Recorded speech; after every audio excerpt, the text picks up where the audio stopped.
Everything shooting.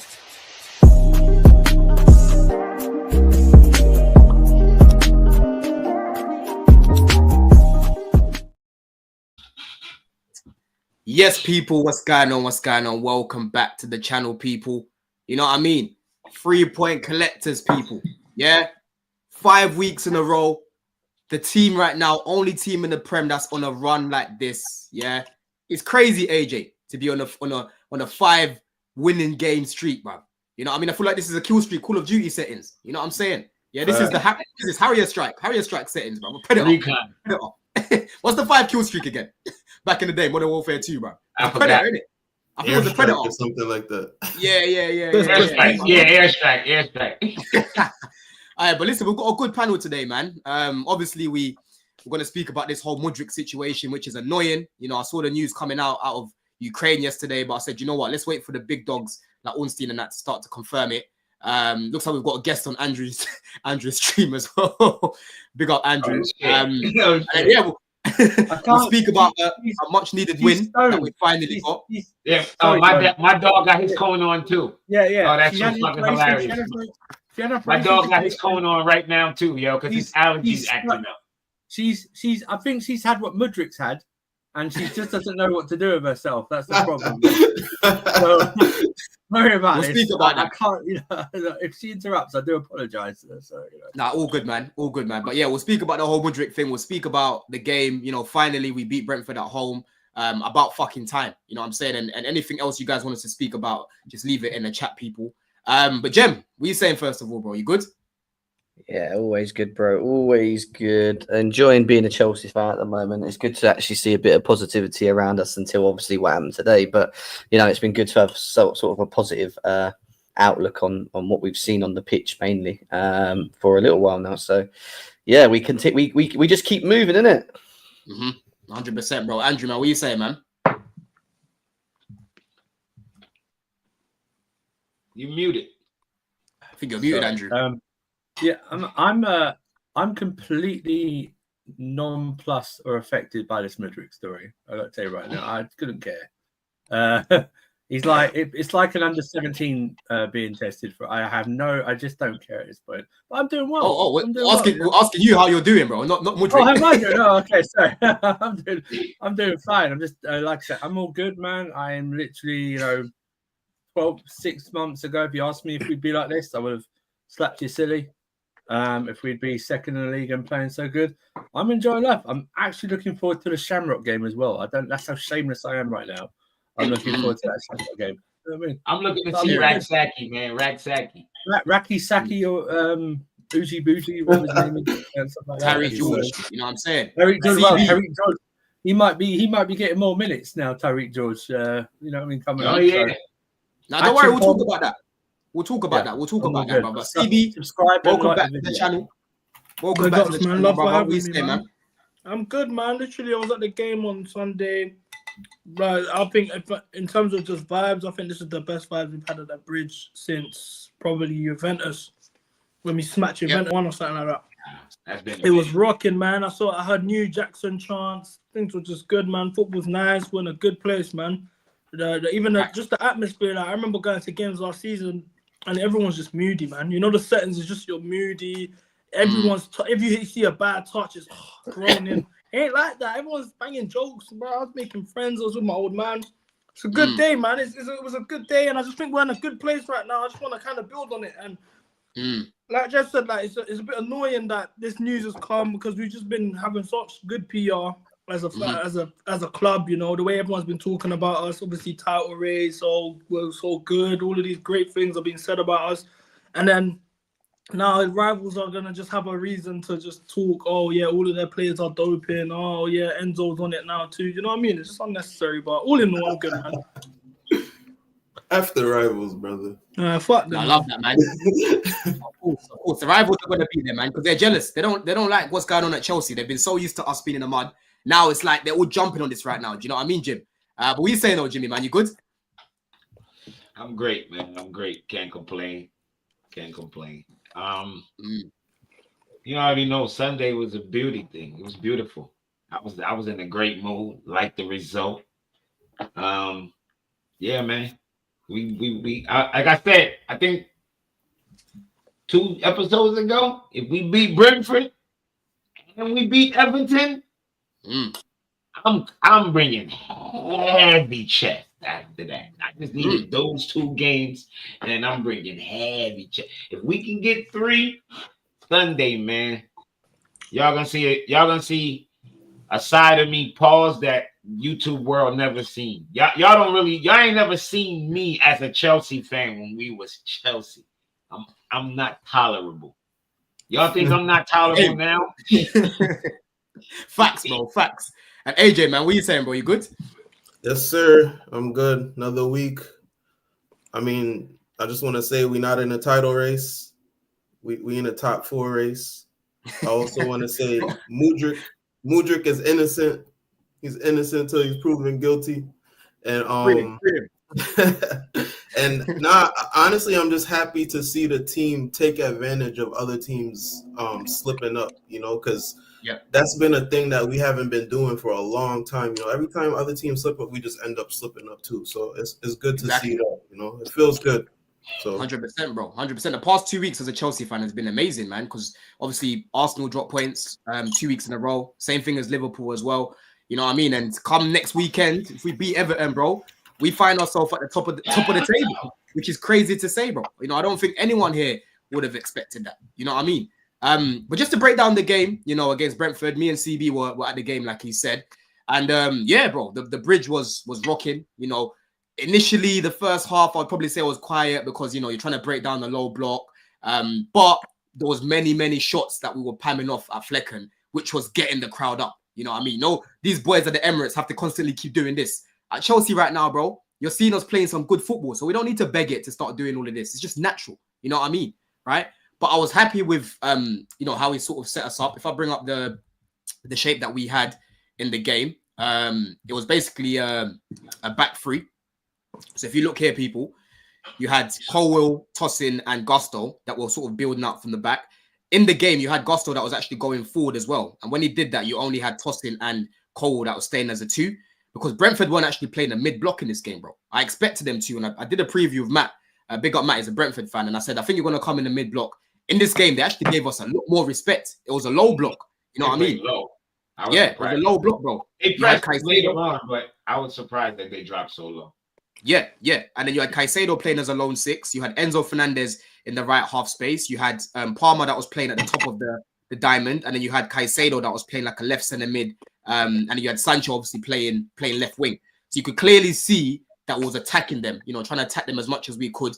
In that first half, we were pinning them into their box. Like I said, we were getting some shots off on goal as well, which is something that we weren't really seeing much last year, people. When we faced the low block with Poch, we were struggling to break down that low block, And in this game, I was saying to Chels, rainbow football is what I call rainbow football. They pass it around the edges like a rainbow. 100%, bro. It was rainbow football. You're spot on. One thing that I noticed straight away, Jim, is the amount of crosses that we were putting in, bro.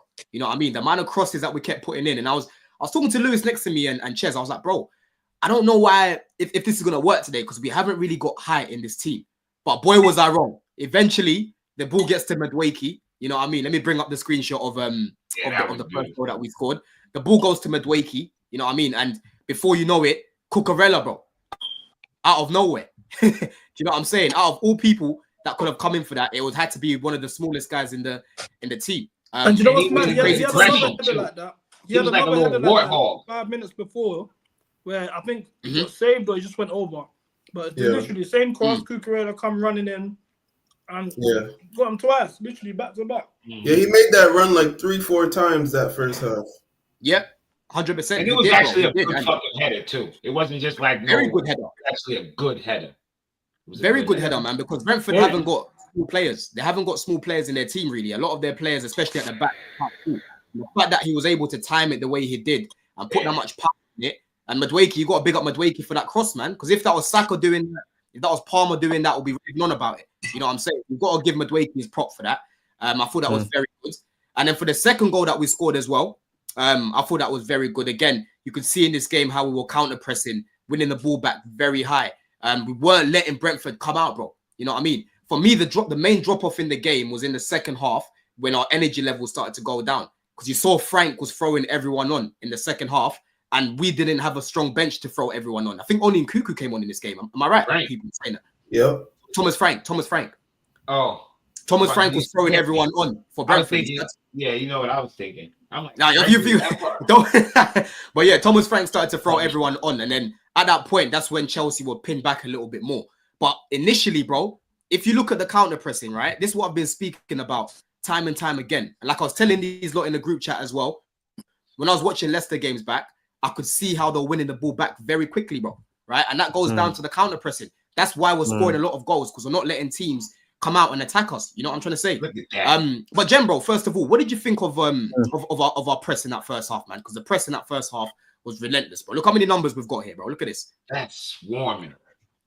Yeah, I mean, this was the best press of the season. Yeah, I think when you look at it on how we played this game, the understanding of the roles of the players and the team and the press was just perfect. And the thing that was very good is that when we did have the ball and we transitioned in the final third and we lost it, it was the hunger to win it back. But if you notice Cucurella, where he is at the moment on the left, as soon as we lost the ball, he kind of ran back into the inverted area, into the pocket next to CAICEDO, and was winning the balls for us pretty quickly. And that's obviously part of Cucurella's game because he's very aggressive, and we know that. But listen, Maresca's got him drilled very well at the moment, and we're seeing it more and more often, game by game, and it seems like they're just picking it up and they're getting better and better and better at, which is a good sign for us, you know. Very, very impressive, very, very impressive in numbers. Listen, it does leave us. I do think it will leave us vulnerable going the other way if you do manage to somehow get out of our crazy press, and that will happen. And you know, we do give teams a lot of chances. We just do. That's just the way that we play our game. However, our press is that good that it does force a lot of mistakes from the opposition, which is why we see us create a lot. And one of the most impressive stats that I saw in this game was in the first half. We had 13 shots on target, which was pretty much Arsenal's full 90 minutes against Everton. Yeah, they had 13 shots on the game in 90. We done it in one half against a team that was playing at not a mid block, by the way. You'd expect with 13 shots mid block. This was a low block, so that means we were sussing them out and working out how to break them down very quickly to have been able to even do that. And it got better in the second half as well. 100%. I'm glad that you said that, bro, because that's something that you need to do against low blocks, Andrew. Against low blocks, you need to make sure that you're making the opposition keeper work. Yeah, if he's sitting there and he's got nothing to do, right, and he's thinking about what he's going to be eating for dinner, that means you ain't done your job, bro. You know what I mean? And against a low block, you're not going to create many clear-cut chances, but shoot from outside the box like what Palmer was doing. There was a ball CAICEDO played to Jackson as well in the box, Andrew. I don't know if you remember that one where Flecken got it near post. And Flecken in this game, his kicking, we think Sanchez's kicking is bad. Flecken was panicking, bro. You know what I mean? What was your take on the first half, Andrew, man? Well, I've noticed that we've played differently in nearly every single game since the international break. But this game in particular, that we were crossing the ball in more than we have done in previous games. Yep. Which I found, you know, it obviously worked in the end with Cucurella scoring like that. But you know, we were faster on the counter attack as well. Every time we got the ball, like Sanchez was faster with his distribution, releasing the ball for a counter attack. And we were using the width of the pitch more than we had done against Spurs and Villa. Essentially, we were a wider team. You know, I know we were playing three at the back, but we were still, you know, even Palmer was getting out to the left and crossing the balls in and stuff like that. That was the difference I noticed in the game instead of going direct, like trying to out past them and stuff like that. I think that showed, because even though they have got a very bad away record, we still think Brentford are a very decent side, especially on the counter attack themselves. They're good, so I think he was trying to make sure that if we lost the ball, we lost it more in the wide areas instead of the central areas where it could be more affected on a counter attack that way. So, but yeah, I mean, it was a very, very, especially the first half. Yeah, it was a very close game in terms of we had more the chances obviously than they did, but it was I think it was more trying to obviously have control, which we did, but we didn't want to overload ourselves as we had that. We didn't need to do that. We couldn't really do that. Like if we were playing Spurs again, we would have been able to pass through them because they've got low. They're like a polo mint on. They've got nothing in the middle, so we're able to go through them like that. But this one is more of a constructive dismantling of Brentford, but whilst trying to contain them. So I found that another. I keep thinking now that people can't prep for Maresca at the moment in terms of how he's going to start his side, because we play differently all the time. There's no way Thomas Frank is going in thinking that we're going to cross it as much into the box as we have done, because we haven't done that previously. So it's another string to Maresca's bow that people are struggling to, at the moment, they're struggling to work him out because he keeps changing for every single game that we 100%, play. bro. 100%. Remember, he left CAICEDO as a lone six basically throughout the game as well, because Enzo was more higher up, and Palmer was more on the left. I thought Palmer was more on the left central this game than he was on the right. He was on the left. He let Mudryk. I don't know why I thought Mudryk had a very good game on Sunday. I don't know what I was seeing criticism when I couldn't understand. Yes, he did. He had a bad game. I thought he was good. I just saw it like, but he was allowed to run at the defenders and stuff like that. So yeah, it's very, very, very good. Again, I was only nervous because I needed that second goal. That was all I needed. Not that I didn't think Brentford were going to do anything until that 10 to 15 minute spell after Jackson missed that opportunity to go 2-0 up, especially. But hey, very, very good performance. And people outside Chelsea won't understand this. This is a significant win because we have never beaten Brentford. No home side has won this fixture since Brentford have been in the Premier League.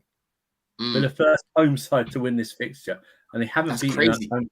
And like I said, they've absolutely ruined us for the past 3 years under Poch, Tuchel, and I think it was Lampard. But they've absolutely. But yeah, very, very, very good overall performance for me. I thought we thoroughly deserved it overall. Like I said, and remember their goal was us messing about our own throw-in. Do you know what I mean? That's how they got back into the game. And on a side note, I thought Sanchez was excellent on Sunday. It was. CB, chat to us about that. What did you think of? I just want to say the one that save he did with a volley.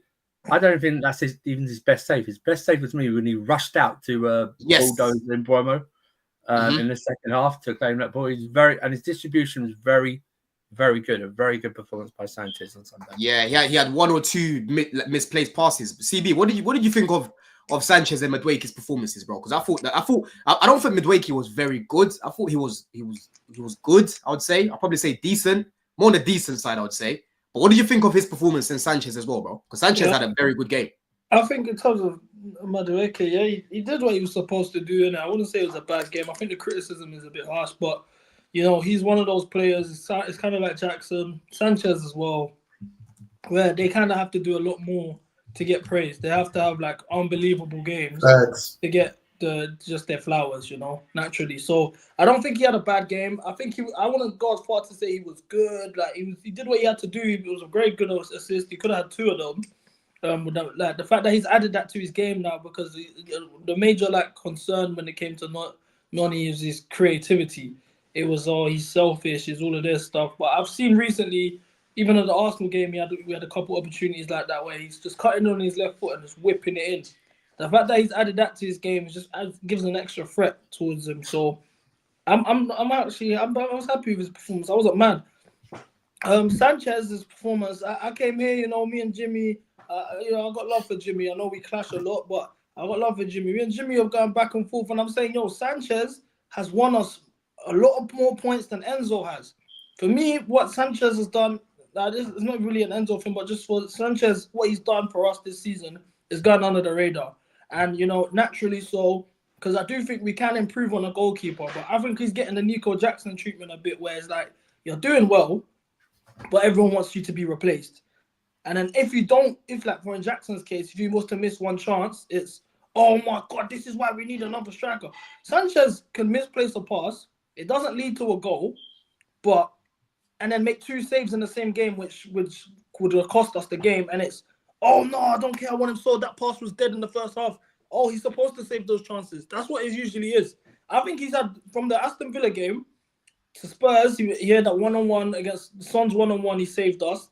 And then today, he's had 3 league games in a row where he's been quality. Even claiming them crosses. When we was under the cosh in the second, them 15-minute spell in the second half, when we was actually in for it, He was coming out, claiming crosses. He made a big save for Wisa, big save for Mbembo. It got to the point when Mbembo was through on goal for his goal.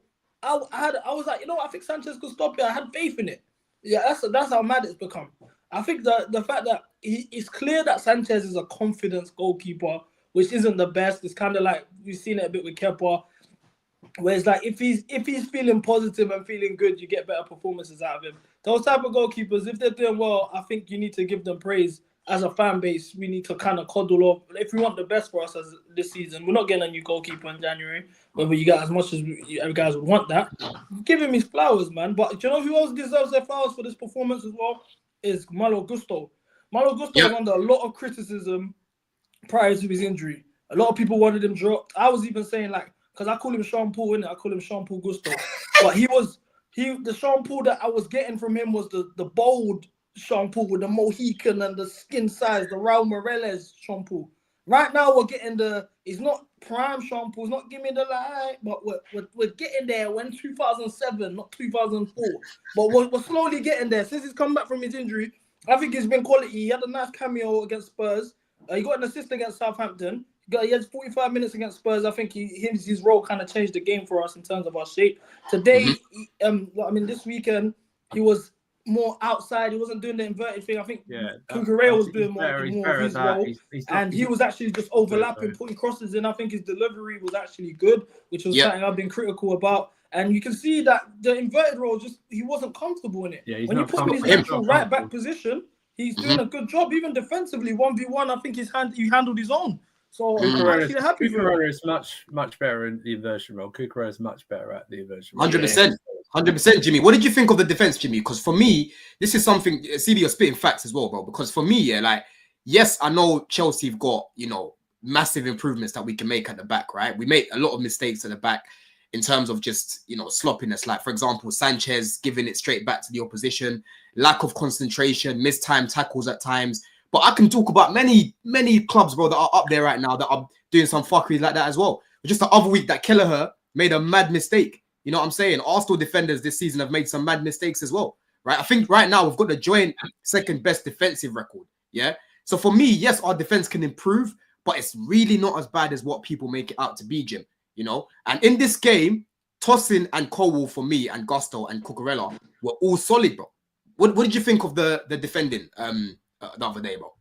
I find it hilarious, right? Everywhere I turn, when people talk about Chelsea, and they be like, people are like, well, why can't Chelsea win it? Well, their defense. Well, like, our defense is still top 3, top 5. Like, what are we talking about here?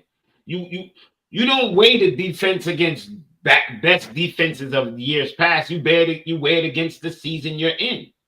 And we're like top. I think we like second or third. So I don't really see no problem. Like, I told people it would take till after Christmas for the front to mesh with this team is already meshed. Now it's just gonna take being more clinical and better performances from the keeper. Even though I'm not gonna say he played good today, but normally I'm not gonna lie, I don't rate him. When he gets the ball, I'm shaky. I don't like it. Like, his distribution is what scares me the most. And he don't seem locked in. He seems like he got like that Ramsdale issue. Like, he's not always focused. You know what I mean?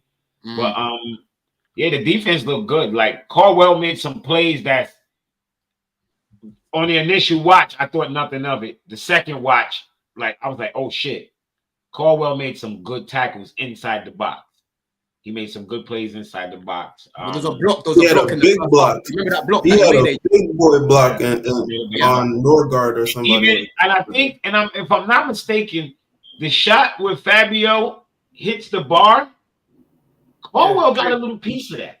Yeah, so he got a little piece, and it made it scoop that little centimeter up, and that changed the trajectory completely. All it takes is the ball probably went from there. Yeah, that little piece that kept it from under. So Caldwell was he made some plays and I'm his harshest critic. So whenever I think he plays great, I come and say it, and I think he played great. Caldwell played that last little play where they got away.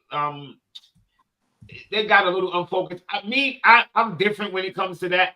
When you wasting clocking you up and you got to throw in, the ball should never be going back towards your own net. I don't give a fuck what. Yeah, go forward, bro. Go yeah, forward. I don't care what it. Even if you got to throw it and throw it to nobody, the ball should never be going backwards. Never, because all it takes is one bungle and everybody's going. So 100%, bro. 100%. So they got that goal. I give them that. I even give, like, I know it sounds crazy, but I even give him Bueno props for the finish, because the angle he was coming in with, and Sanchez came out. That was a pretty good finish. Like, Sanchez did his job. He came out. He got out there. There's nothing he could do. So he's not to blame for the goal. I think he deserved a clean sheet because that save he made, the little dive save with the left hand. Yeah, that was very good, bro. Very good, man. That was a beautiful save. No, 100%. And AJ, man, what did you think of the defense the other day? And do you think that Chelsea having a bad defense is a bit overstated as well? I think that's just it. I think we did start off shaky, you know, and last year we also did have a shaky defense. We were very leaky. We gave up how many goals last year, and then we come into this season with basically the same defense. We just got toasted. You understand? So, you know, the first couple games, we made a lot of mistakes. I think one thing with us is we, you know, knock on wood, we get away with a lot of mistakes, you know, and I still think that happens to this day, you know, but it's clear to see that over the last, 10 games, the defense has clearly improved as a group and as individual players. I think Colwell has stepped up. I think CAICEDO, you know, Cucurella, those players also help defensively. I think the understanding of the back three and the two midfielders and then that inverting player is just way higher than what it was, you know, 2 months ago. So I think that's why the defense has improved. And it's, you know, for some fans, it's hard, you know, they're not going to see it until months down the line, but some people could see, you know, while it's happening that we've clearly improved as a defensive structure. So it's clear to see, and the numbers are showing it, you know. And then when you watch the game, like, again, we said it last episode, it takes the opposition so much effort just to beat our press that when they even get into our defense, it's like, you know, they're running out of ideas, you know. So I think it's clear that we've improved defensively. 100%, man. The amount of times I've seen Brentford kicking out the ball, CB, was mad, bro. Yeah, no, I think the defense thing is definitely overstated, because you look at Liverpool's most recent games, 2 goals conceded at home to Fulham, 3 goals conceded to Newcastle, 2 goals conceded to Southampton. Obviously, they kept a clean sheet against Villa, so did we. I'm looking at their defense, I know they started stronger than us defensively, but they're not that sound. You need to bear in mind, we've had a makeshift back four. A lot of the times, we had a makeshift back four against Liverpool.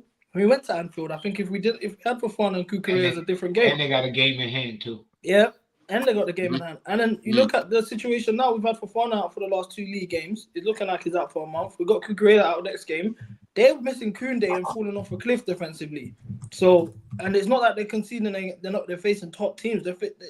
You're conceding 2 goals to Southampton. Now Fulham, I know they're doing decent, but let's not take the piss. But it doesn't get mentioned because it's Chels. Do you get what I mean? Even Kelleher, you mentioned, he made a mistake.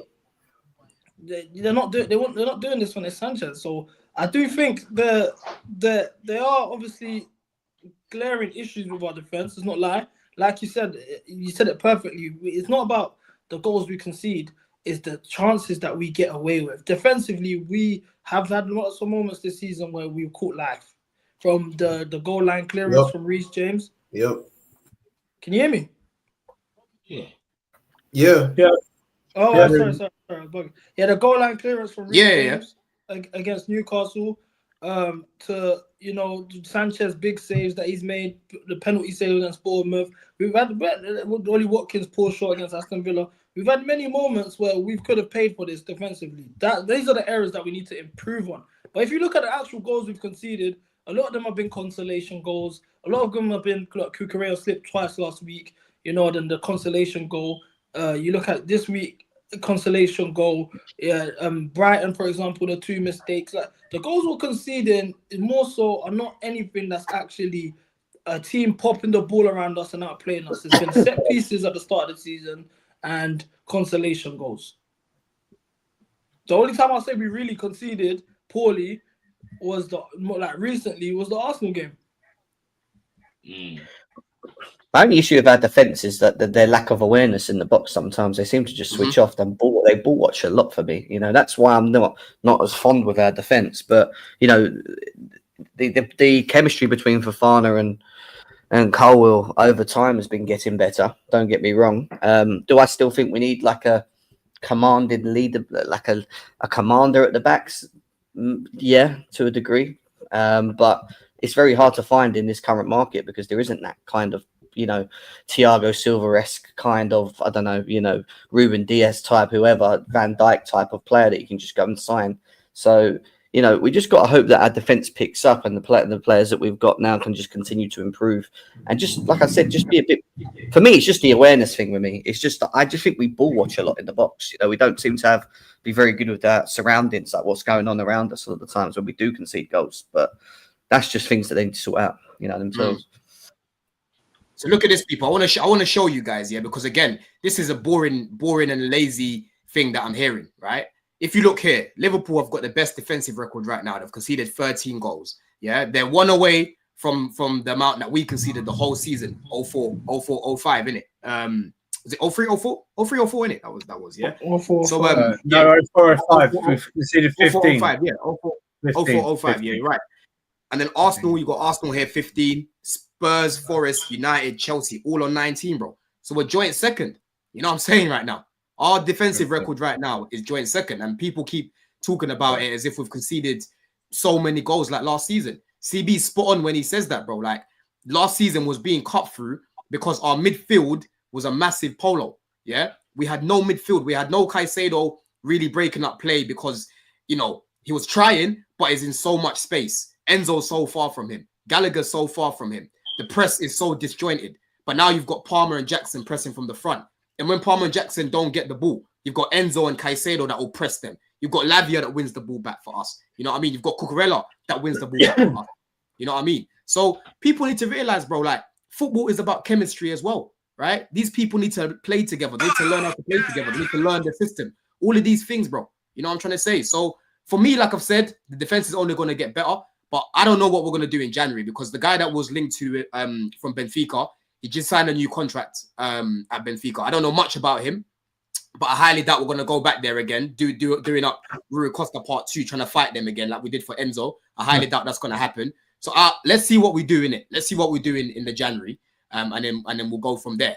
But listen, I want to speak about someone who we've spoken about many times already this season. Someone that seems a little bit mature now. Someone that's growing into the role, someone that's growing into the fact that he's now at a big club, big Moises Caicedo. You know what I'm saying? This guy was unbelievable the other day, right? The way he was winning the ball back for us, the way he was counter pressing. There was times I was looking at the pitch, CB, because we were there, yeah, and I'm just seeing there's no one going to the ball, like where the ball's about to go, and then all of a sudden you see him intercepting it. I'm like, yo, how the fuck did he just get there that quickly? You know what I mean, right? The pings. Some of his passes that he plays, the passing range. Like I said earlier, the chance that he created for Jackson in the first half in the box, it was mad, bro. You know what I'm saying? It was crazy. If there was anyone that we would have suspected had doping allegations, I thought it'd be Caicedo. The performance was mad. He had 4 lungs. He's everywhere. He's all over the pitch. He was doing every role in terms of midfield. 6, 8, 10. He was all over the pitch. Literally, my dad sat next to me, and my dad was literally like, I can't lie, this guy, we compare him to Kante, bro, he's Makalele, bro. He's on a tier where it's mad. He's more like Ramirez. He's more like Ramirez, but a better ball winner. The Ramirez thing, I think it's disrespect because Ramirez is cold. I'm not going to take that away from him, but he wasn't this good, man. And Ramirez wasn't as good he wasn't as good at winning the ball back, but on the ball, yeah, Ramirez had tech, bro. Ramirez had tech on the ball. He's a mix of a lot of those players. He's a mix of a lot of those players. He's a mixture of an Essien and a Kante for me, personally. Yeah, he's like a mix of them. He's not one of them. It's just good. He was just unbelievable. And then I think he turned 23 years old at the United game. He scored on his birthday. I'm looking at this, yeah. Fair enough, 115 million. We don't even care about the fee. I don't care. No one mentions it as well. We've established that. I think last season he was good. I was saying this from I think November onwards, he was quality last season. He didn't really get his acclaims at the time.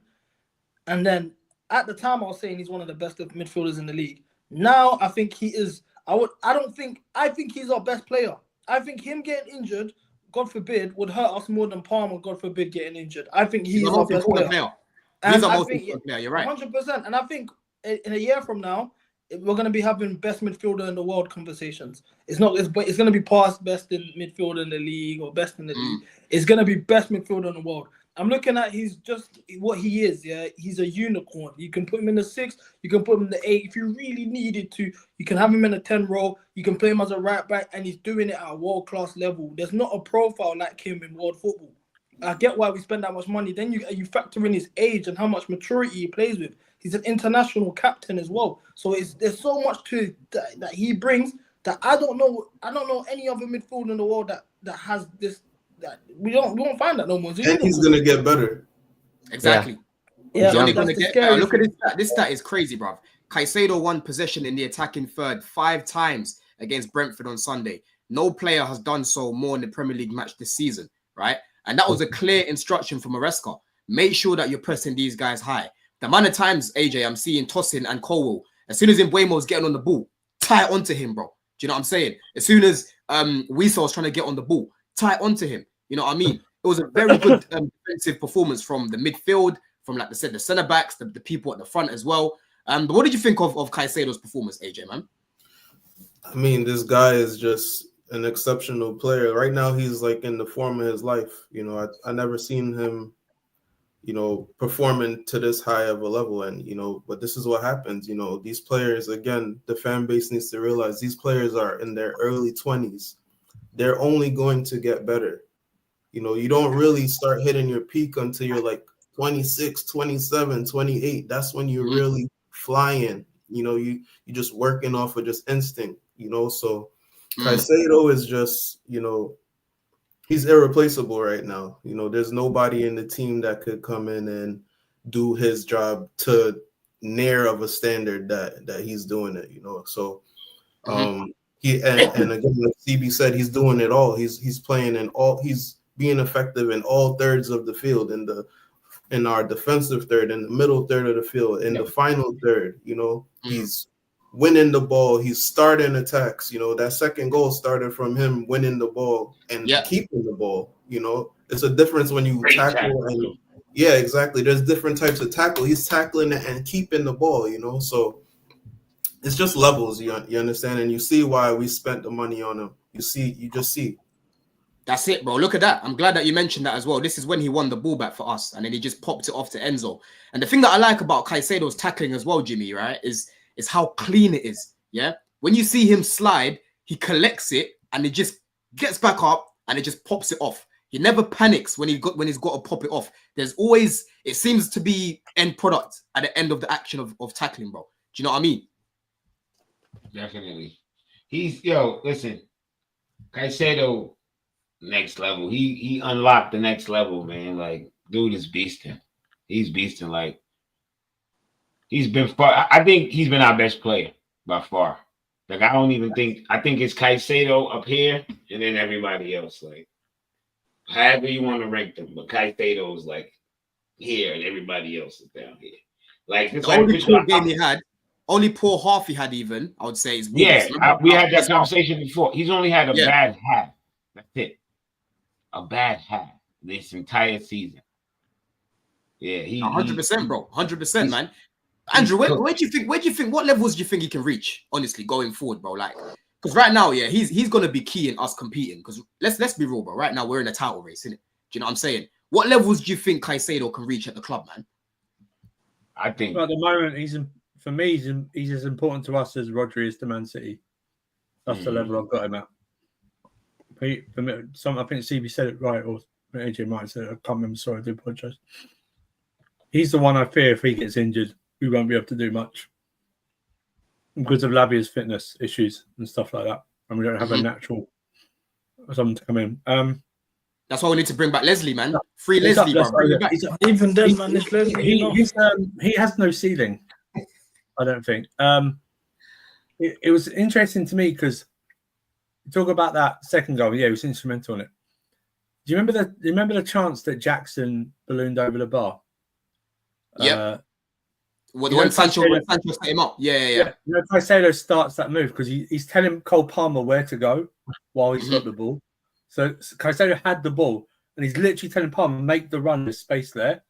And I notice he does that when he's on the ball a lot. Yeah, he does it a lot. That's why I say he's our captain, because he's got leadership. He's got leadership. He doesn't need the captain's armband to show his leadership. And that's what he's doing on the pitch. Sensational performance. I don't like comparing players because I don't think that's fair on the current player. He is I mean, 115 million, that's cheap where he's playing right now. It's absolutely cheap. But thank God Arsenal didn't get him.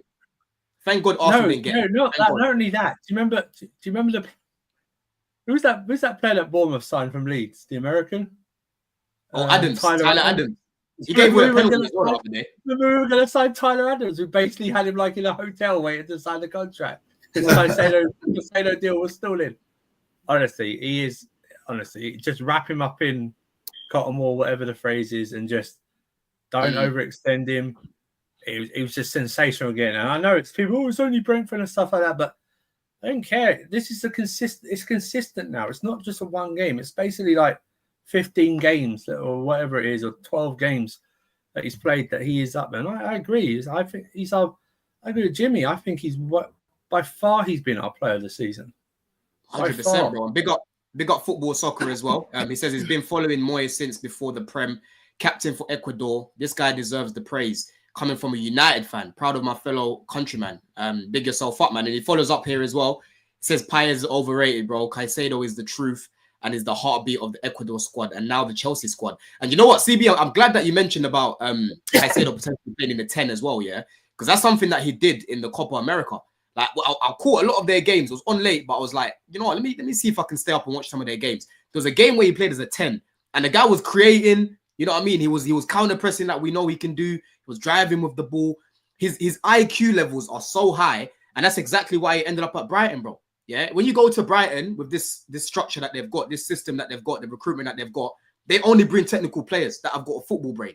Yeah, Mudryk could never get signed for Brighton because there's too much work to do in terms of the IQ, right? CAICEDO flourished there, AJ, because of how good he is up here. You know what I mean? He knows what he's going to do before he gets the ball. There's so many times I see him in the first phase, he'll pick up the ball and he'll just spray it to the other side.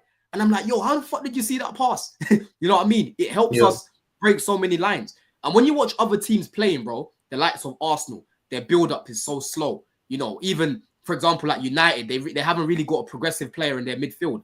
Yeah? You actually, you know, you feel more blessed that you've got someone like this because he's so key in how we build up. You know what I'm trying to say? But Jem, go on, AJ. Nah, I mean, I agree. I'll just jump in quick. I agree. Again, that's why you spend the money that you spend to get, you know, those type of skill sets in your team. You understand? Anybody who gets the ball in that early third part of the pitch, whether it's Enzo or CAICEDO, they both can receive the ball, play a 60-yard pass in an instant. You understand? And that's game changing because that can catch any team off guard. I think that's how we scored the second goal. Exactly. Enzo, CAICEDO on the ball. Enzo got the ball, played a 50-yard pass perfectly for Jackson, and we scored. So that's what you get, what you pay for, you know. 100%, bro. And Jem, what have you got to say to these people that were saying CAICEDO and Enzo can't play together? You know what I mean? Enzo Fernandez is useless there. You know what I mean? And I've got this up here, people. This is the third goal that we the second goal that we scored. You know, Enzo Fernandez, I was sitting behind the goal, so they were shooting towards us, and I literally saw the ball curve around the defender, bro. You know what I mean? I know Jackson had to create that chance for himself, but it was a very good pass from Enzo, man. What have you got to say to those people, Jem? Because you were consistently defending Enzo Fernandez, bro, and now it's proven a lot of people wrong, man. This is the Enzo that I saw at Benfica, but that's because I watched Benfica, you know. So I know that. So when people see this level, they just seem to think it's, I don't know, or what is this? But it's not. This is Enzo Fernandez. This is the Enzo Fernandez that we need to see, because to have the same amount of assists than Cole Palmer this season, It shows how important he is this season. And listen, look, the most important thing here, and when you look at that second goal, if anyone asks you about why we spent the money we did, listen, whether you think it's a lot or not, that's not the question right now. It's about the quality and what we're getting out of this, right? CAICEDO to go in and win that tackle how he did when the guy had his back to him, yeah, and he wrapped his left leg, I think it was, around the ball and pull it through his leg, and kind of like the guy didn't even fall over. It was that good of a tackle. We kind of just like had the ball off him, and then first thing he thought of straight away, when he done that tackle was to pass straight to Enzo Fernandez in the middle, and Enzo Fernandez making that type of pass. And bear in mind, he had to pass it around that defender. All right, there's a lot of space to do that, but it's not just about the pass itself. It's about the weight. You know, it's about making sure that Jackson's already. If you look at Jackson already knows that ball's coming. He's going. Yeah. If there's anyone on the pitch that you want to have that ball in that moment, it's Enzo Fernandez. I'm sorry. It just is. That is his qualities. This is what we need, and this is why.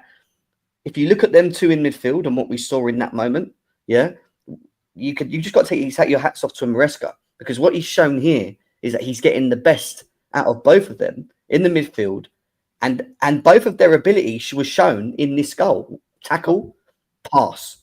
You know, and it weren't just a normal pass; it was a very, very good pass. You were behind.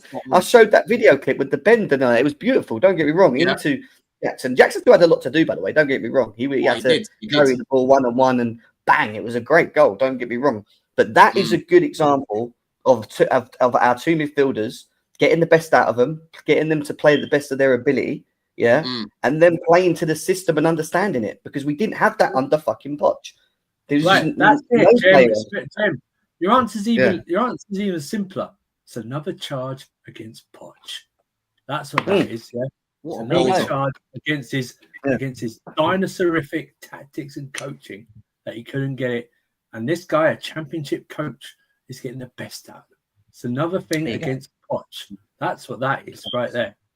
See that video of all the charges that people do to edit against like certain people, you know, like football. They did it for Ten Hag, and we did it for the owners and stuff like that. Like, you can add that on Poch's charge. And we was in the trenches last season, Andrew, about Poch, and saying that, and we were arguing on rival channels, explaining to them they're not being utilised correctly, and this shows why. The trenches. They didn't want to hear it. They didn't want to hear it, bro. They didn't want to hear it. Oh, they're just not good enough. They're not good enough players. You should just get rid of them. They're not this. They're not that. You lot just overrated them. They love that one. They love that one, AJ. You lot just overrated them. Yeah. Which is why I will not have any rival fan musting us. No one's going to say we must. When you told us our players are shit last season. Yeah, they did. I'm not having it. Yeah, I'm not having it. And we have the best midfield in the league, by the way. I don't care what anyone says. When you look at the profiles, I keep saying, of each player that we have the best midfield in the league. Hands down. We just do. And the best attack. We've got the best midfield and we've got the best attack in the league, bro. We've scored the most goals. You know, Sancho right now, fucking cooking. Another game where that quality, bro, on that left-hand side, right? We're not grenade football anymore on that left, AJ. Do you know what I'm saying? So much quality on that left-hand side. The way he retains the ball, you know what I mean? The skills, right? The way he manipulates players. You want someone like him when you're playing up against a low block, bro, because, you know, you need to be nippy, bro. You need to be able to make those little smart passes. Sancho loves those little passes he makes in behind to Cucurella when he's making the overlapping run. You know what I mean? It's always spot on, bro. Do you know what I'm saying? Yeah. He created a very good chance. Sancho created a very good chance for Jackson that he missed just before he scored the goal, right? What did you think of Sancho's performance as well, AJ? Because I haven't really seen many people speaking about it, but I thought he was quality, bro. Listen, it's just another quality performance. You know, the guy, you know, as a winger, one of your main things is you don't want to lose the ball. And he doesn't lose the ball. You understand? Even when the defense might poke the ball away, he ends up retaining the ball still. So that's important just for holding on to possession. But then just the intricate passes that he chooses, the confidence that he gives for his teammate to make a run off of him because they know he's going to play that pass. It's levels, you understand? And like you've been preaching, like, our left wing has been dry for like 2 seasons, you understand? So he's coming and revamped the whole left wing. We're getting productivity from there. He should have had an assist. Jackson missed that chance like on the top of the 6-yard box. Yeah, I don't know what happened to him. It's like he fell asleep in that moment. But it's just, and I wish he got that, because then people would actually maybe give Sancho credit for that game. But you know, a lot of people don't give you credit if you don't score or assist. But exactly, he has a super effect on the game, and you know, you have to really understand the game to see that. I mean, so I think it's another proof of money well spent. You know, United fans, again, you could keep saying that you don't want him, but look at what he's doing. You know, so I think AJ, me and CB were discussing it on another stream, or maybe even last week's show before that. He's doing more dribbling. All right. We said we wanted him to dribble more because he's a fast dribbler with the ball. Yeah, that's how he makes up his speed. Not only did he create that pass to create that transfer, Jackson, there was also a ball that went. He should have actually put. Maybe he should have even had another chance. You know that ball that Palmer gave to him and he took it around the goalkeeper. Yeah, man, he should have shot on his left. Yeah, his touch took him too far outward, and then he tried to chip it in. But there's certainly an understanding there with. I saw more of an understanding there with Palmer on Sunday, with Palmer being over that left-hand side. He obviously has a good understanding with Cucurella as well. That's beginning to form as well, because with Cucurella playing the inversion role, it takes people off of Sancho and gives Sancho more space during games to either dribble or make like a dart and run inwards or something like that. So yeah, it's he's doing very well, and people are always going to judge attacking players on GNA. We all know that. It's like I, for instance, think Palmer played a very good game on Sunday, but he'll be judged on GNA because that's what he's going to be judged on. But yeah, Sancho, listen, that 25 million every week is looking like one of the worst deals Manchester United have ever done in their life, especially when they put in a provision of finishing above 14th. Finishing above 14th. Are you mad, bro? Finishing above 14th. You should finish above 4th. That's what you should have done. 14th. Are you mad? Are you mad? 25 million. You would probably think that we're lucky. We're very lucky. We're very lucky Amorim didn't come in the summer, because they would have had Sancho on the left, in the left 10, and Ahmad in the right 10. That would have been beautiful to watch. It's a whole different United. Yep. Exactly, bro. You know, Sancho registered the joint most chance creations. I think that was with Palmer. But he also registered more successful attacking third passes, 28 out of 32, than any other player for either Chelsea or Brentford. He's what you call a progressive, creative machine. He just progresses the ball so much, so well. And I noticed in the game as well, he was trying to make angles for himself to shoot more. Because he said it himself, like, my finishing is not bad. It's just that I need to shoot more. You know what I mean? Because I like to, he literally said himself, I like to give the glory to my teammates. He's very humble. Like, Sancho's actually a very humble guy. He seems a little bit quiet, just keeps himself to himself. But that's what he was saying, innit? But CB, what did you think of Palmer's performance, bro? Because Andrew mentioned a good point. He said, you know, he didn't get any GNA, but he thought he had a good game. And for me, I thought he was influential in the game as well, bro. What Palmer or Sancho? Palmer. Palmer. I don't think he was that great, if I'm being honest. Obviously he's Palmer, so his quality is gonna show naturally. He's a good player. He had moments where he created chances, I would say half chances even. But all in all, I don't think it was one of these better games. I don't think he was in the top 3, 4, 5 performers on Sunday. And it's not hate, like salute, but no, I think those. I'll say Sanchez, Gusto, Cucurella, Caicedo were better. It wasn't a stand-up performer, but in terms but you know what it was? Influence on the game. You know what it was for me? Why he wasn't as standout as he usually is. Brentford played a low block. They gave us no space in the middle, and all of our attacks in the first half come down the wings. All of them. We were literally forcing the balls down the wings constantly. There was no space in the middle for Palmer to just pick the ball up and do a 1-2 shimmy and move. Every time we got the ball in the middle, even Enzo Fernandez in moments and CAICEDO in moments in the first half, when they received the ball, they were just getting shut down on within seconds. They were not giving us any time on the ball in the middle. You know, that was noticeable for me. So it was more about us utilizing the wings. So what Palmer probably needed to do, and he did in the second half more, if you noticed again, is he pulls wide. He pulls wide to try and receive the ball and link play with the Sanchos and Mudryk to get involved. And that's ultimately where we went in the second half of it. But the first half was just that purely down to the fact that I don't think we expected Brentford to play that type of low block. It was just horrible. It was like watching Stoke City back in the day, the way they were playing. You see with the game that Palmer had, it was expected due to this game plan. Obviously, Brentford last week did 2 late headers. So Maresca's seen that and schemed and said, all right, we're going to just hit them on crosses. That was the plan. That's how we brought down their block. We hit a number of crosses against them. Now, naturally, if we're going to be playing out wide, the wider players are going to have the better games. Sancho, Gusto, Cucurella, Noni, even. That's just the game. That was the game plan. And then in terms of winning the ball, we knew that we was going to counter-press them and win the ball. That's why once again, the better players of the game were the ball winners, CAICEDO, even Cucurella to an extent. So the way we game plan, naturally, I didn't expect Palmer to have a mad game. And when I say he wasn't anything special, it's a bit unfair because I hold him to his own standard. Do you know what I'm saying? Because if Sancho was to have the game that he had, we would be giving him his flowers, or Noni was to have the game that he had. It's just what I know. This is like what irritated Jimmy last time when we spoke about the Villa game, where it's like we are sometimes a bit too harsh on him, but it's based on what we know his level is. And this is not me saying he had a bad game. I don't think he had a bad game. I just don't think he was as influential, and it's just due to the system. It wasn't really him. He had a moment where he put Jackson through, and Jackson kind of scoffed on his dribble a bit. Yeah. And that's pretty much it. But I don't think even for Sancho, he created a chance. He created a chance for Sancho, and Sancho tried to take it around Flecken, and he came back. That was that was mad. He also took the free kick.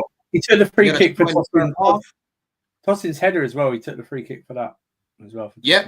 I thought, honestly, I didn't think Palmer had a bad game. He wasn't a standout performer. Ads makes a good point as well. It says, big up Ads as well. He says Palmer is also a lot more effective from the right half space, 10 rather than the left. But Enzo Maresca decided to switch him and Enzo. He's spot on when he says that, man. I prefer Palmer playing on the right instead of the left. He's still not, the thing about Palmer is, even in this new system, he's still not hit. What's scary is, I think, for rival fans, is Palmer's not hit last season's level yet in terms of him playing and stuff like that, and that's the scariest thought for rivals. That if he was to hit that, you'd probably have more Chelsea fans believing just saying we're in a title race. Not that we're going to win it, just that we're in a title race. You have more you're going to have more fans saying that. He is yet to hit that. If he hits that with the way we're playing right now, if we continue to play like that, that is a scary thought for opposing teams. It's an exciting one for us. That's the thing, though, Andrew. Some of those chances that he created the other day, if they go in and Palmer's sitting there with 2 assists or even an assist, people would potentially look at the game a little bit different, Jimmy. That's the thing. You know, I feel like in this day and age now, it's like, yo, if you didn't get any GNA, you didn't have a good game. I've seen Palmer have bad games on the left. For me, that was not a bad game, bro. I thought he was actually... There was even a time, I don't know if you guys remember, where he was like trying to go past. He went past like 3 players. He was trying to like dribble past like 3 players, and he just popped the ball off. You know what I'm trying to say? Like I think it was top of the box. Yeah, I remember that. That was the Jackson miss when he got the ball. Yeah. And he weaved out and he passed it over to Sancho, and then Sancho weaved in and he went around. Yeah, bro. Some of the passes he was making, I saw him. He made a nice pass to Wakey in space. Yeah. I personally think he thought he had a decent game. Like no one on the pitch had a bad game, Jimmy. In my opinion, do you know what I'm saying? What did you think of Palmer as well, bro? I had a brush up earlier this week about this Palmer shit. Like, I think our fan base is doing a disservice of, I'm judging him against himself. No, you're judging him against the best you ever seen of him. That's not how you judge a player. You don't judge a player every week by the best you ever seen him play. That's not how you judge a player. It's just not. Else a player never gonna live up to the hype. Like y'all can't, like, the games when he scored, y'all be like, he was outside of the goals, he didn't do much. Then the games when he do much and don't score, y'all be like, I didn't think he did much. It's like, and I'll be like, damn, because he created like 4 fucking chances. Four. Like, I don't know how, like, I don't even know what more they be wanting from him. He presses good. He always presses well. Like, and he created a few chances. Like, he didn't have, like, okay, he might have made a 1-2 bad decision here and there, but that's every player. That's everybody who plays the 10.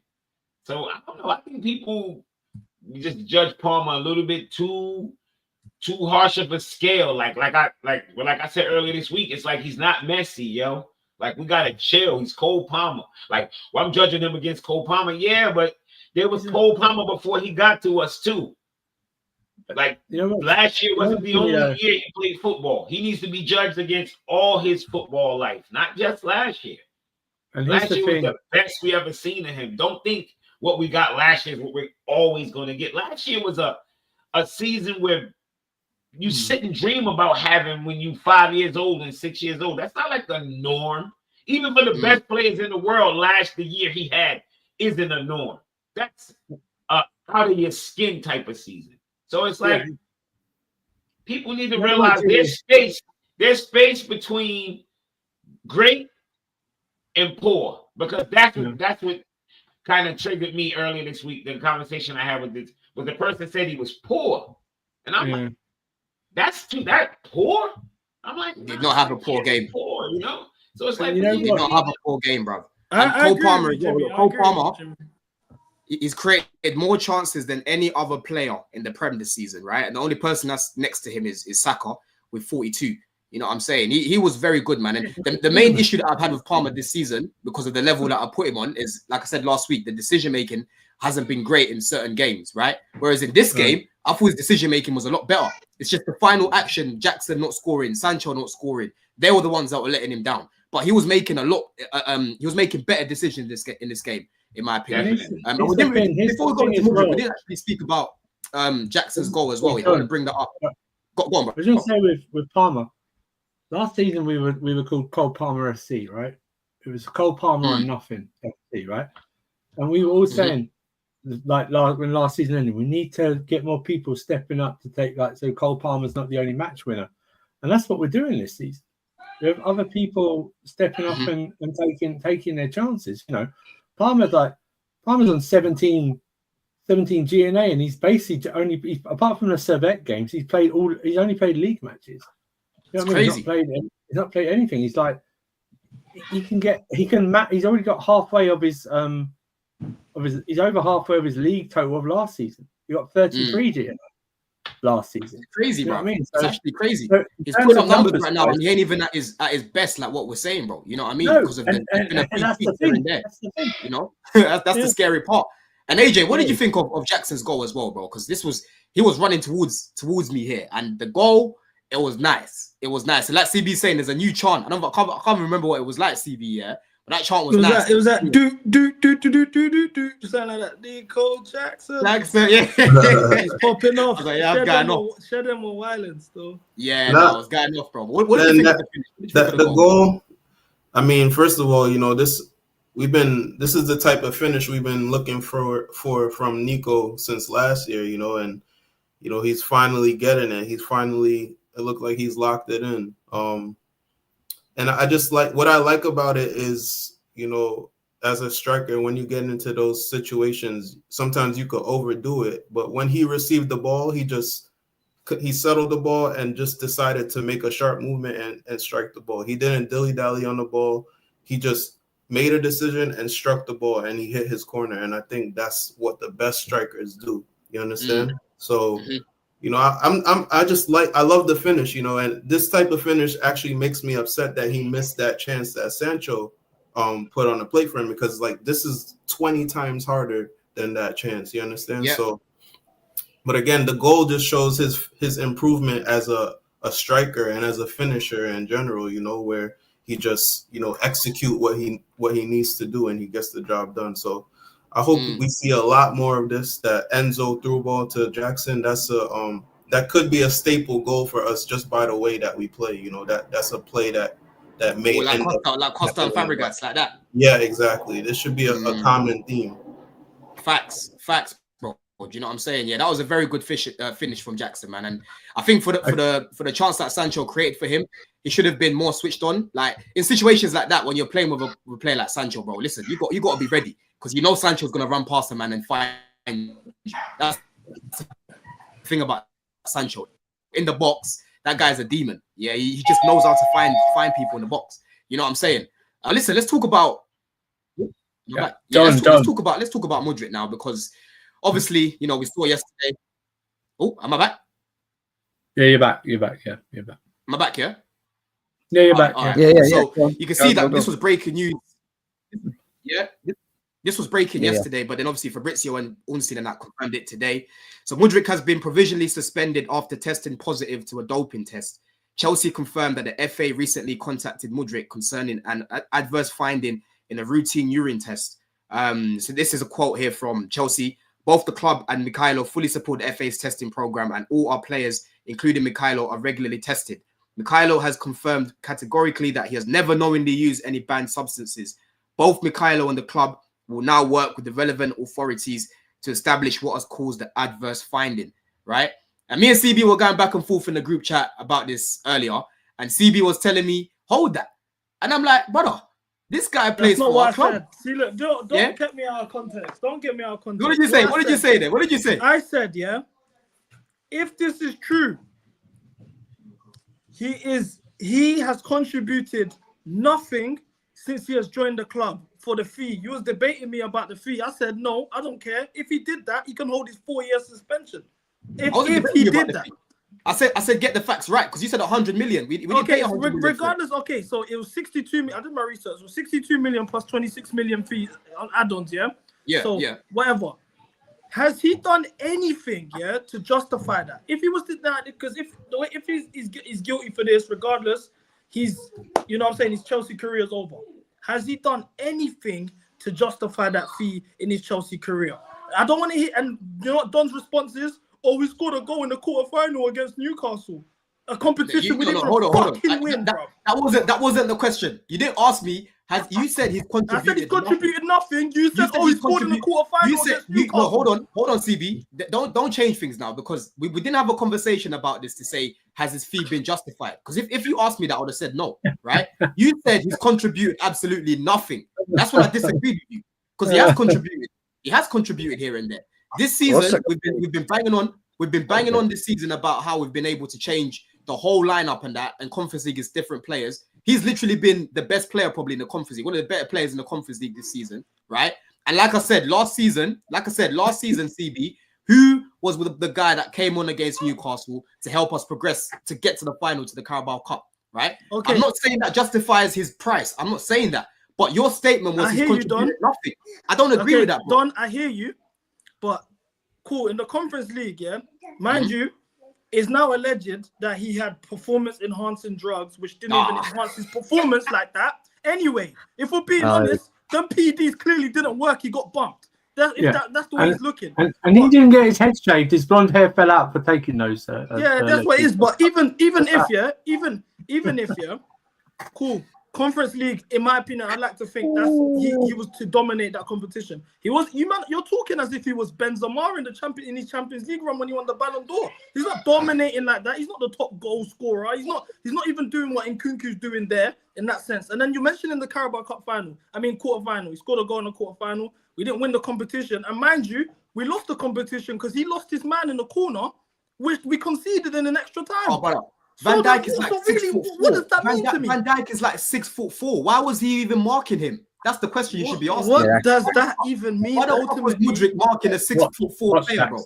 Van Dijk is a Goliath. All banter aside, though, obviously he's Chelsea. At the end of the day, we're all a family here. So I would only say something like this on a Chelsea platform.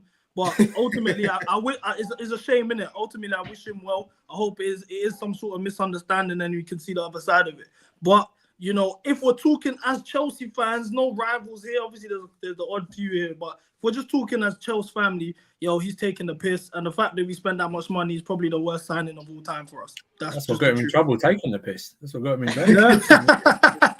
The thing is, I don't want people are going to speculate many things. Some people are going to say he didn't know. Some people are going to say he did know. Look, Jimmy, tell us what you think. Jimmy, tell us what you think, bro. Tell us what you think. Look. Them Eastern Europeans. Keep it real. Come on, man. Sharapova. Chill out, boys. Okay. What's the boxing name? Jimmy, free Mudryk, man. Free Mudryk. Free Mudryk from the chain gang, bro. Povetkin, that's his name. Povetkin. Yeah. Yeah, all them that region, man. I said with the Eastern Europeans. Remember, Russia couldn't even compete in the Olympics as a country, man. Jimmy, it's more simpler, Jimmy.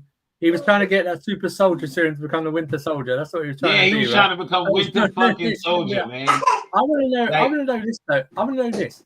What if he does get banned? What does that mean for us with the amortization of his payment? I want to know this. If we just don't pay the add-on. That's what I mean. If we void his contract because if we cancel his contract because he's voided it, apparently, like for failing drugs, he's out for even if he's out for 2 years.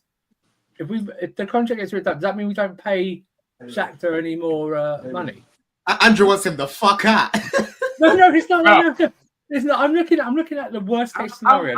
Case scenario. Yeah, my bad. Because they even said one of their rules is that people who are judging him on this, not knowing what the substance is, and that is not an excuse. So that's not going to fly. Him not knowing. It's like the Paul Pogba thing. Remember Paul Pogba that he didn't know anything about it. Even he got like an 18-month, 2-year suspension or something like that. But what I'm saying is Chelsea will have to look at that, and if it's in his contract that he's breached his contract. Does that mean then that we don't go forth paying Shakhtar any more money? Do you know what I mean? I think Shakhtar got to get their money because they sold the player. We just got but I don't think it shouldn't really count against us for FFP then. You know what I mean? No, we're done. Maybe I think what will happen is we'll be able to void that contract and it won't be up against probably like our PSR and all of that. You know what I mean? Yeah, it shouldn't do because it's not our fault. We'll be able to void that contract. He took this on international duty, not at Chelsea for any any conspiracy. My thing is this.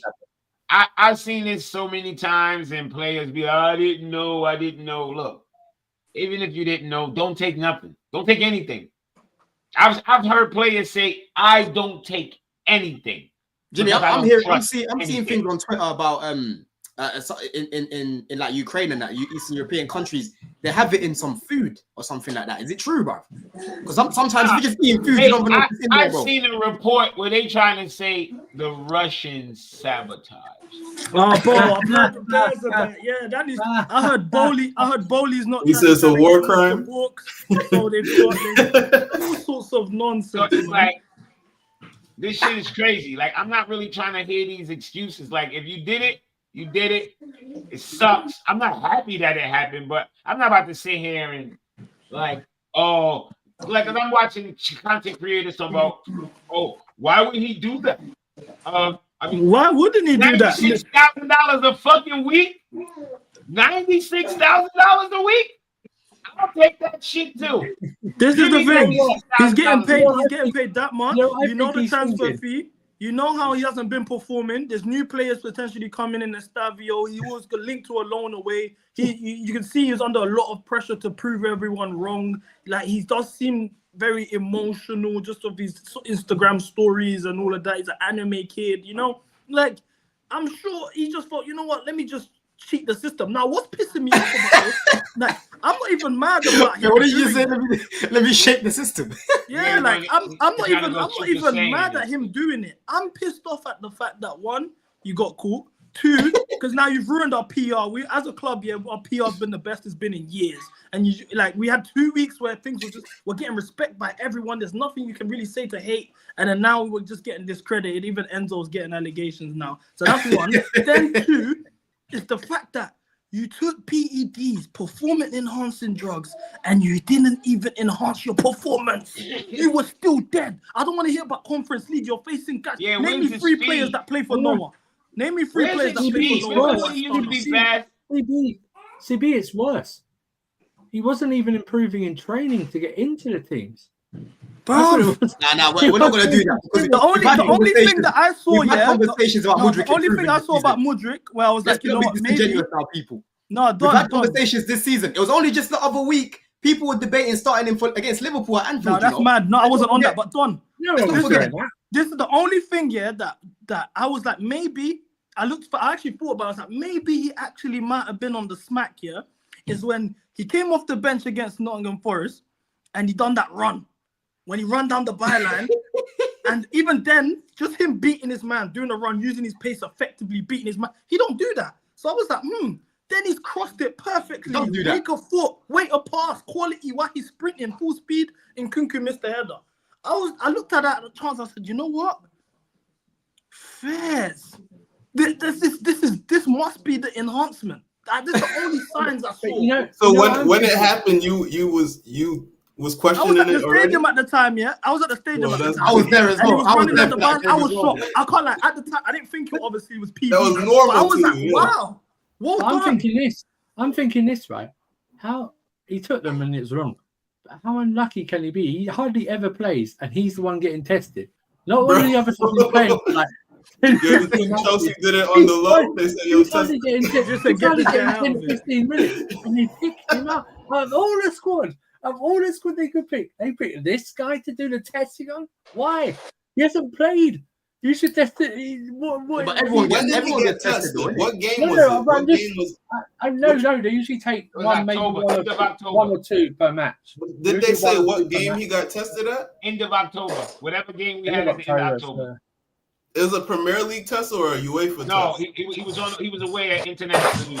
Oh yeah, he definitely. Yo, man, he ate some food and it just had some shit in it, man. That's it. No, but apparently that drug, I don't remember the name of it. Someone said it on the stream that I just. Melonium, whatever. Yeah, something like that. Yeah, but that drug, yeah, is known. When they banned it in 2016, they reported that PED is one of the most untraceable PEDs that can actually be found in the athlete system.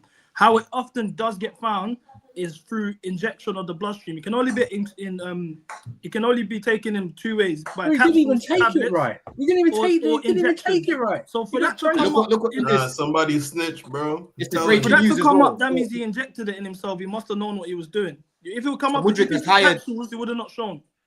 So Mudryk, this is coming from Matt Law people. So Mudryk has hired the law firm who've helped Pogba have a 4-year doping ban. Oh shit! 18 months. Yeah, he knows what he's done. Which means he knows he's getting banned. You know what I'm saying? Like Keenan said in Power, he did that shit. He guilty as fuck. I also saw something about him doing a lie detector test. Now listen, when it comes to Chelsea, when it comes to the Chelsea community and lie detector test, you know, it's not really credible. We've seen it with minimal. AI man, fuck that all up. This shit crazy. This shit crazy. Just can't have it nice around here. I'm tired, man. That's what CB was saying. Like that's the only reason I'm really mad at him because we had it nice, and then he comes with this bullshit. Christmas, you know what I mean? Bro, now, AJ, yeah, we have to start looking at Tyreek George to step up because people, we haven't really put a profile. Mudryk is a nice profile to have in the squad, yeah. Because yes, we can talk about Felix going on the left potentially, maybe Nkunku going on the left potentially. You know what I'm saying? But you haven't really got someone that can come off the bench and play off the left. That's a similar profile to a Mudryk, right? Yeah. So George is the guy that's gonna have to step in. But bro, he needs to improve quick. He needs to improve quickly, bro. Because if he's gonna be in a squad and we're looking at the bench to change the game, he's gonna be one of the players we have to be looking at, bro. You're right. He doesn't need to improve that much to be better than Mudryk. It's fine. He does, bro. Mudryk's shown more in the conference so far. You know he definitely has to step up. He definitely has to step up, and he definitely has to integrate into the team more. But I mean, if we really, we'll see if we deep it really, what minutes was Mudryk getting? You know, like whoever. That's what I'm saying. The two league games we're right now 8 games unbeaten in the league. Yeah. Yes. Mudryk's only featured in 2 of those games, which were both 1-1 draws against United and Arsenal. 19 minutes against United, 22 minutes against Arsenal. So 43 minutes in total in the league. And since he hasn't played in the league, we've won 5 straight. Ultimately, what really? Yeah. Do you get me? Like, I don't really care, if I'm being honest. In terms of Tyreek George St. Patrick, like, you know what I mean? It is what it is like. He just gets to travel more, you know. Let's face it, the only player less talked about in the squad than Mudryk is Ben Chilwell. Let's just face it, right?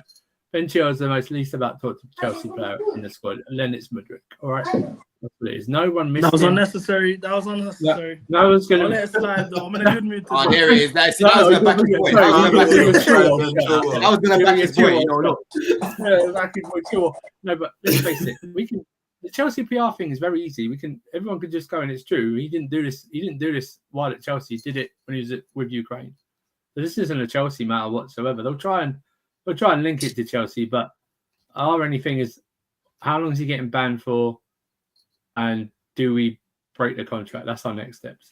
That's all it is. If it's confirmed, he's definitely getting contract. Oh, he's definitely getting banned. Yeah, he's definitely getting banned. Sure. I said it. The excuse of not knowing what he's taking, not knowing, is not an excuse. They don't take that.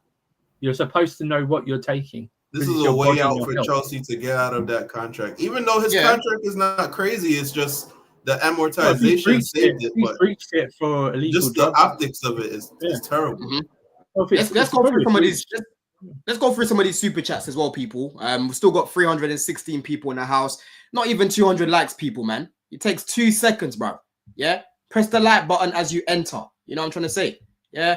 Let's see who's in there, man. You know what you're doing. Press the button to like it, right? Press the button, bro, like Andrew says. You know what I mean? But big up Tom. He says Chelsea have got to form the medical a heart problem. Wait, what?